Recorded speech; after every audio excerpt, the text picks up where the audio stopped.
of Paramita High School, her father, Miss Srinivas, the tax consultant, and her mother, Mrs. Sunita, a homemaker. And her hobbies are to play games, to watch TV, and many more.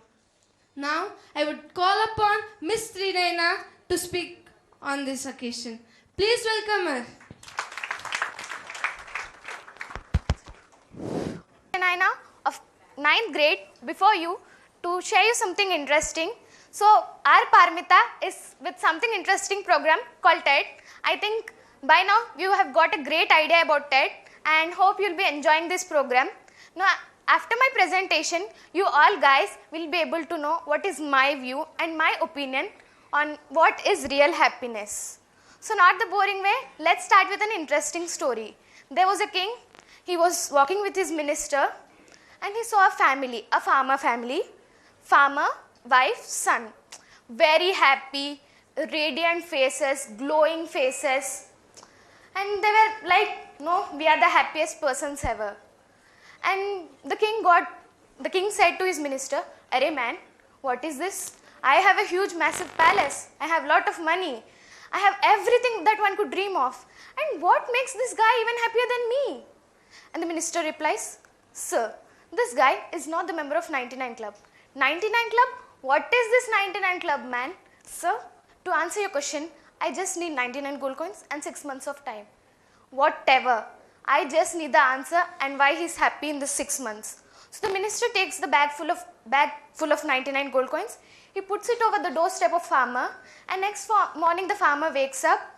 He sees it. It was glittering gold, and he thinks to himself, "Ban gaya main Raja." And he starts counting 1, 2, 3, 4, 99. And he shouts, "Who the hell put those 99? I think I'm wrong. I should recount it. 1, 2, 3. Again 99. He calls his wife, counts 1, 2, 3. Again 99. Calls his son, 1, 2, 3. Again 99.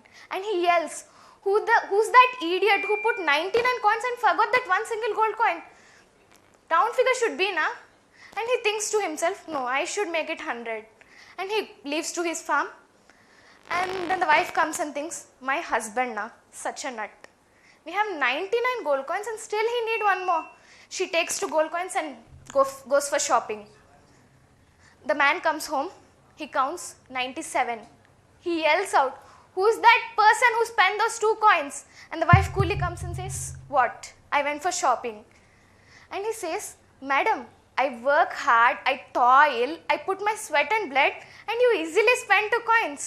Meanwhile, that son spent other 2 coins. Now 95 only." And this fight, jagada, all went 6 months. And the king come back. Again, he was shocked. "Arey man, 6 months back they were very happy. Now what happened to them?" And the minister replies, as usual, "Sir, now they are the members of 99 Club." "What the hell is this 99 Club, man?" "Sir, 99 Club is the club of those members who have 99 gold coins, but in running after that one single gold coin, they never use this 99 gold coins." So dear all audience, please don't run after money. Money is not at all a happiness. If you are not still convinced, let me tell you something. Whether you drive a Swift or a Ferrari, the road remains same, isn't it? Whether you speak on a normal Geo phone or on an iPhone X, the person you're calling remains same, isn't it? Whether you're wearing a simple fast track or a Rolex, the time remains same, isn't it? Our human lives are so fed up that we work ourselves and fed up ourselves in increasing the standard of living, but we forget to increase the standard of life. Dear all, happiness is not at all an increased standard of living. It's not in thing. It's an increased standard of life. Happiness is in 3 mainly. Number 1, it's in relations. Number 2, it's in helping others. Number 3, it's in devotionally getting connected to God. We'll talk about this clearly. Now first coming to these relations, each and everyone are very happy in relations. Like a brother, like a sister, like a father, like a mother. You are very, very happy. Remember those days, those childhood days, when you are having a running competition and your father and mother stand at the finish line and say, come on beta, come on. And remember those funny days when you bunk a school or a college with your friends.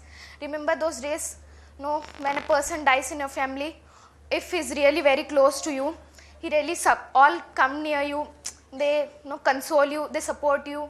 And remember those days when you are referring an album, you find it very funny, right? Remember those family gatherings. Now I can clearly say that we are completely alive when we are in love. I repeat it, guys, we are completely alive when we are in love. So relations make really us very, very happy. And the second thing that I have to talk about is helping. Helping really makes you very happy. No, this was my personal experience. One day I was moving on a road to buy chocolate for myself, and I've seen an old man with one stick, in one hand stick, other hand groceries bag. He was either not able to move this nor that. In that circumstance, he put down that grocery bag and he was about to fall. I rushed near him, I sorted up that bag, and I dropped near his home. And with the very twinkling eyes, a great smile on his face, putting his hand on my hand, he said, thank you. And that thank you really made a big change in my life. So I can confidently say that H for H, happiness for helping.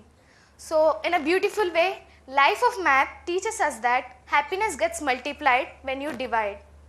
And the third thing that I have to talk about is devotional connection to God.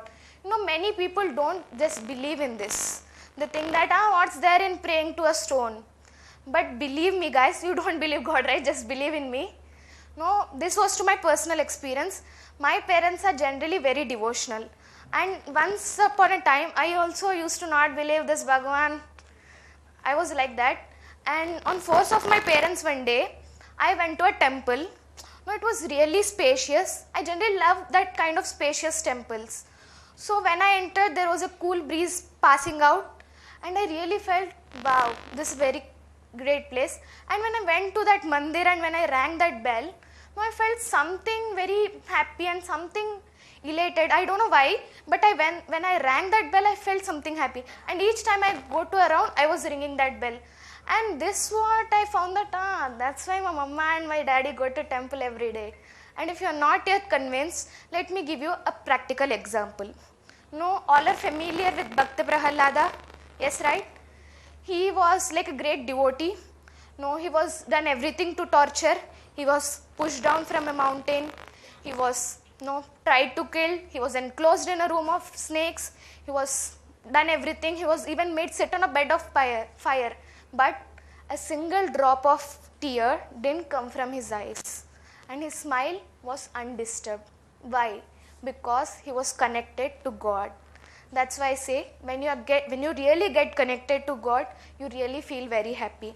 And I think by now we have understood what is real happiness. And let me tell how to achieve it. No, let me tell you a joke. There was a person, unmarried person. Every marriage he goes, an old lady comes, beta, next your number.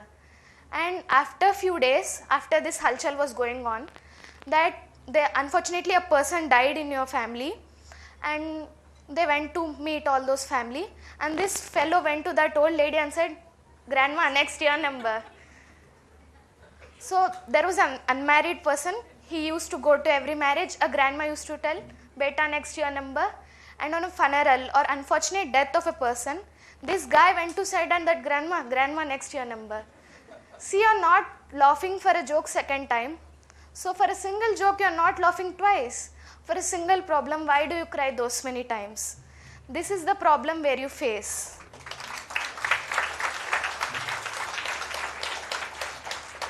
No, happiness is like something, it just depends upon your thinking skills. And other thing that I have to mention is, many people think like happiness is like a destiny. Some people think, today I have physics homework, tomorrow maths, day after tomorrow English, I'll be happy on Sunday. Sunday I have Telugu homework. It's not like that. I'll go to 10th, 11th, 12th. When you'll be happy? You'll get married, you'll die. Happiness is not like something you can't postpone it. Though you're stuck with work, though you're having lot of things to do, you can still be happy. That's why I say happiness is a journey, not a destination. What I would like to say finally is, go on stronger in relationships, go helping others, go getting devotionally connected to God, be happy and make others happy as well. Thank you.